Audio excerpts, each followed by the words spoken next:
Um, Hi, I'm Prayas Abhinav from Bangalore. In Bangalore we have this institute called the Center for Experimental Media Arts that's based at the School of Art and Design called Srishti. So and at Srishti School of Design we have this kind of postgraduate program where people come and spend 2 years in trying to experiment with different media and understanding which context they want to apply their skills and knowledge in. So it's an open-ended program. It's not really for becoming artists or designers or something like that. It's always in this in-between space where you can make your own choices to take your practice in whichever direction you want. And at the school, then we have this artist in residence program, which the effort is to not have academics rooted a lot in theory, but to have it a lot also in the interdisciplinary space of practice.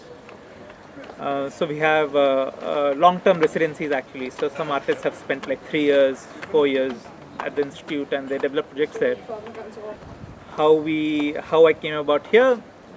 Christopher Gansing and Linda from the Transmedia Festival. They were in Bangalore at the Srishti School, in November, and we were, generally, we were discussing a lot of things, and also our school has a kind of link with the university where he was based earlier at Malmo University.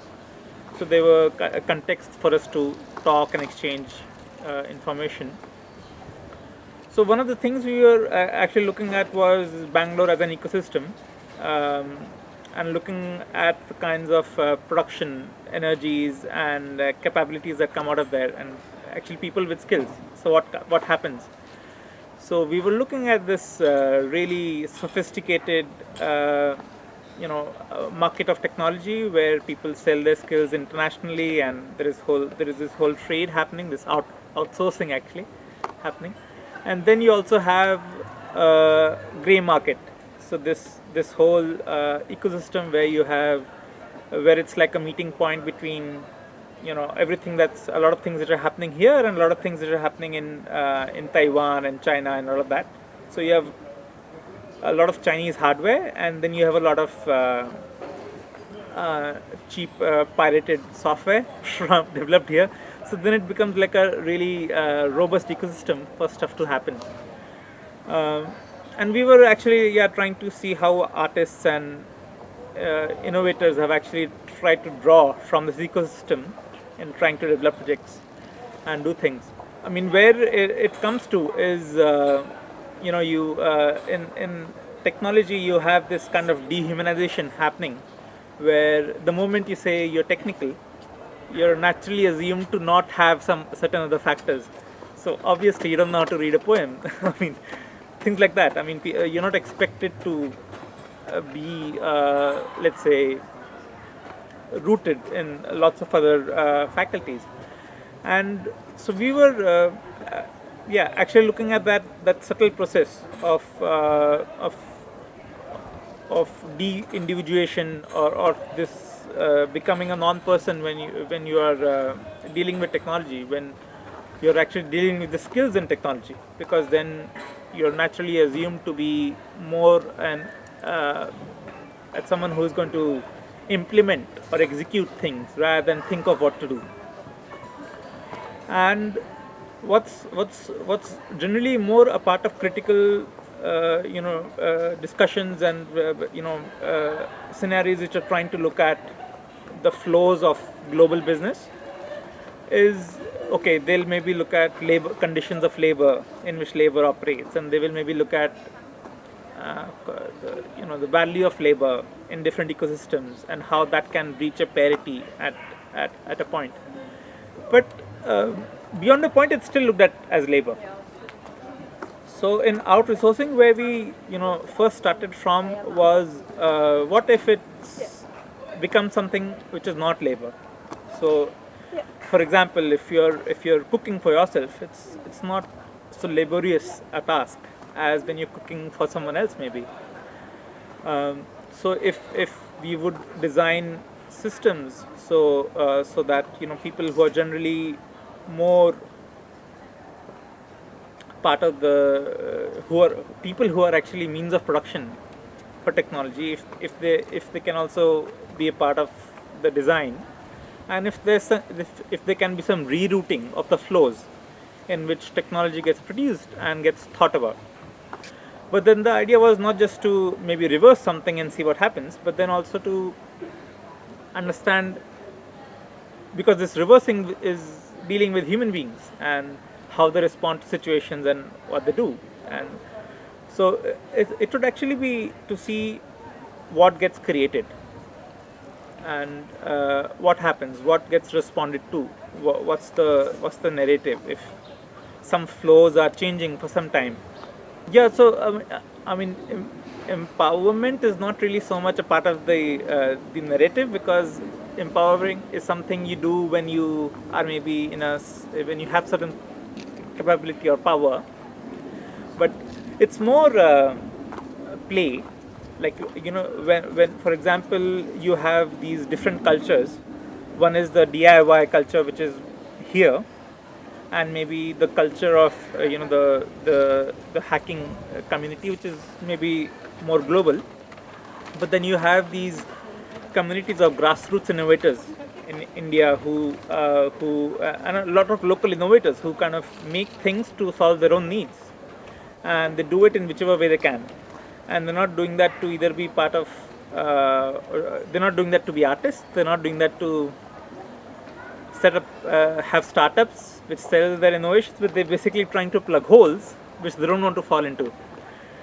So but when you have these different traditions of the usership of technology, I mean, you have these user groups of technology, and you have these different cultures of how they use it, then it's a kind of an interesting proposition when you say that you want to hybridize it, when you want to maybe connect, let's say, the motivating factors in DIY culture with let's say the motivations of the innovators, with let's say the open source communities motivation, for example. Like, one of the reasons why the arts plus science and arts plus technology kind of space hasn't really become a field in India is because there are so few practitioners in this space, because the context is slightly different and there's not been somehow enough thought about developing a local context. So like some things are not easily translated, or they don't travel easily. But I don't know, maybe the reason is something more complex than that. But so you have maybe only a handful of practitioners who practice in this what is called a new media methodology of which maybe emerged here, or emerged in the flows between Europe and US. But I mean, so our school focuses a lot on new media methodologies, but then when we see what our alumni do with these things that they learn at the school, they don't really make it as part of the living practice. They don't really go graduate from the school and do a lot of things with it. And if that were the case, it would have become a field in the country in the last 15 years of our school's history. But somehow there is still this space between what schools like ours say is the innovative end of practice, or whatever, and what practitioners themselves find relevant for the times, or maybe it's something else. But so it's just when those hybrid forms haven't emerged. So that's one of the things we're trying to question when we are trying to connect these multiple energies and these these motivational factors of these people who work with technology. So from people who are innovating to solve their own problems, to people who are working more to question the restriction of technology by capitalist forces and all that. So maybe so that's one thing that's happening. That we're trying to put in place. I mean, we're trying to actually not put in place. It's not like a system, but it's more as a thought process, as part of our resourcing. And from my entry point into this process was more also to question the narratives of the personal narratives. Let's say the autobiographical narratives of people who work in the field of what we call art. So who work as artists. So when I felt like when you actually get to know people more, and you get to know them more with a sense of understanding when you meet them and speak to them and talk to them. But when you go visit the website, you actually get a very polished version of their narrative. You understand, okay, this guy went to this school and then he got money from these guys and he's been to all these festivals and he knows all these curators and he has made all this work. But you don't really understand the process of struggle which the person maybe went through to put together the language, or to make sure to survive it as a particular kind of practitioner amidst all the different choices out there, and the kind of friction that is involved in kind of fighting for the space and all of that, which is actually the interesting part of the narrative. It leads to this tradition of narration, which is we'll do whatever we do, we'll live however we live, but we'll communicate this thing in a very sophisticated, polished, clean way.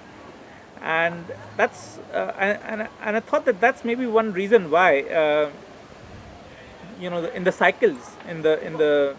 cycles of evolution in cultures and in ecosystems, there is often not so much of a sense of history and legacy, and there is so much reinvention in terms of trying to solve the same problem again and again, because we actually don't know the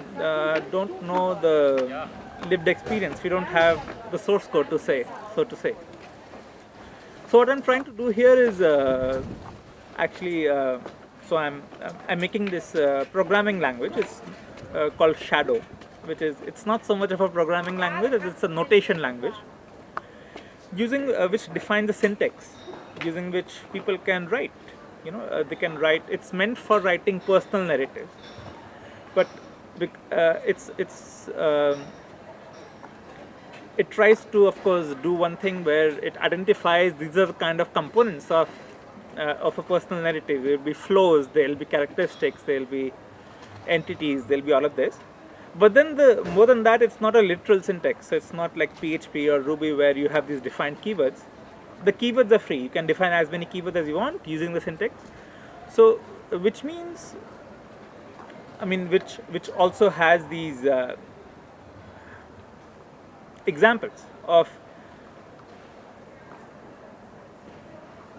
what kind of puts together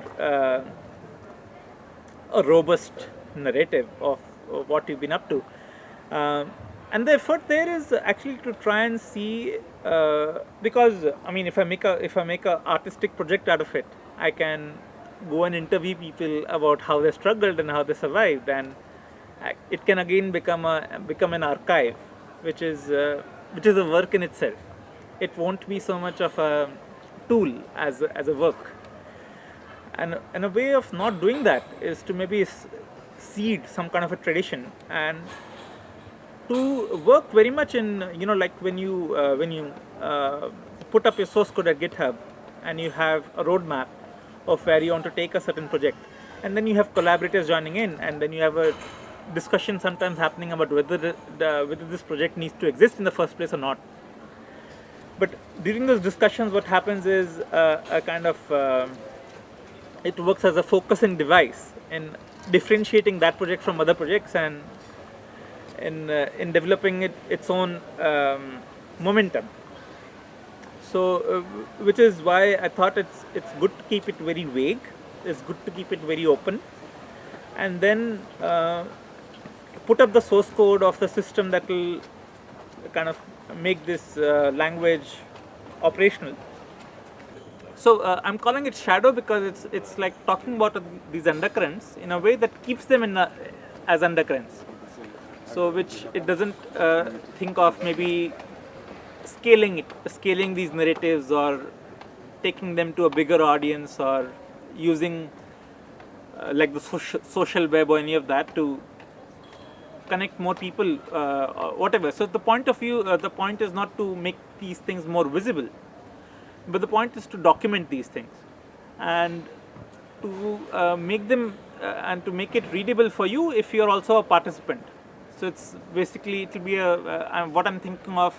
What I really like about the way all these numerous projects exist at GitHub is you can fork it and you would maybe have a very small community within your own branch of the network. You would maybe only have 10 people following your branch, and that's in my mind slightly that's better than trying to think of something which is followed by 10,000 people, because then that visibility, that act of so many people looking at something, changes that thing forever.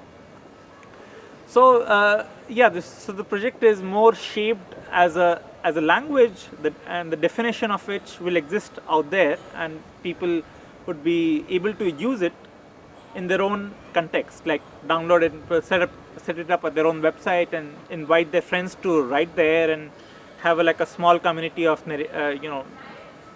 narrators around themselves, and which will end up seeding this in a very fragmented, distributed way, which is nice, because then at least you don't have suddenly something becoming what it was not just by becoming very visible.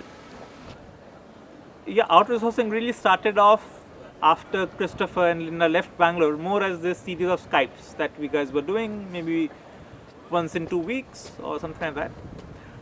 And where really the story moved, because a lot of thinking was maybe happening individually, but it was this group which was connecting from all different kind of perspectives that was really shaping the way each of us was thinking about these things.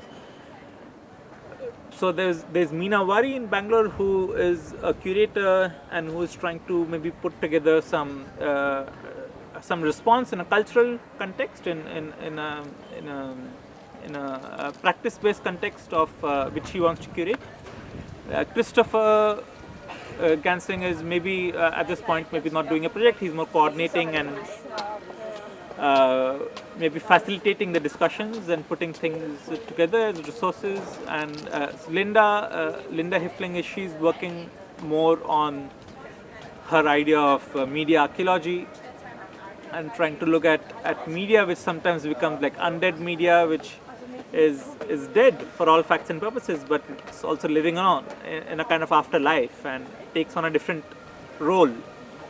So she's working with the OS2 community and actually seeing which are the different avatars that OS2 operating system, which is now disowned even by IBM, which are the avatars it has taken and where all is it used.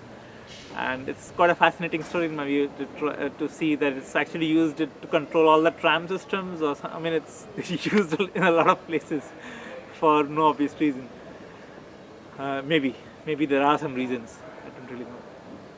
So while teaching and working as an artist at SEMA at Srishti in Bangalore, besides that, what I end up the kind of projects what interests me more is maybe working at. I mean, I'm basically a poet. I write and I enjoy poetry, and I publish a journal, a literary journal which went bankrupt in maybe 5 years back, and that was let's say the roots of a lot of the things I work on today, because what I was trying to do when I put together that magazine, of course I was working with certain very antiquated or maybe not so fashionable ways of sharing work and trying to print a journal and doing things in a very traditional way. But what I was trying to understand is the different natures of creative labor, and how do people survive, and which are the different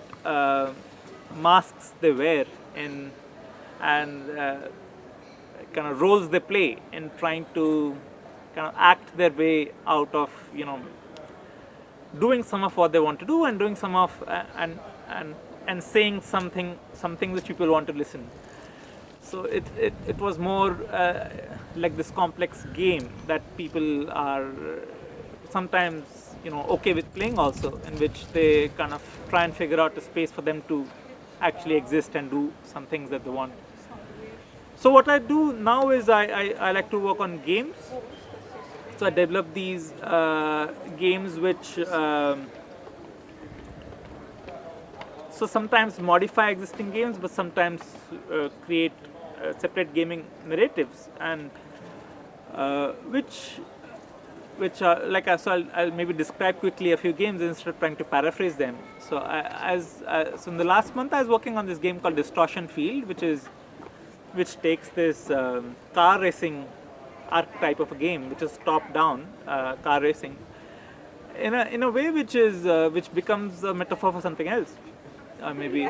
So in this game, the set of objectives you need to what you need to do to win, that keeps changing. So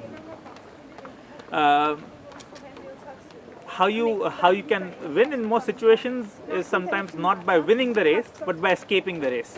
So there are detours across a racetrack, and if you leave the race and go off, you get good karma, and if you stay in the race and sometimes get bashed up by other cars, you get bad karma. But the thing is, you don't really know. So I mean, which I'm actually looking at this the act of dropping out. That when people want to exit or quit or drop out of whatever they're doing, sometimes dropping out is more difficult than going along. So in the sense, it's a complex system, because when you slow down, others are still going fast, and they will actually come and hit you and do stuff like that.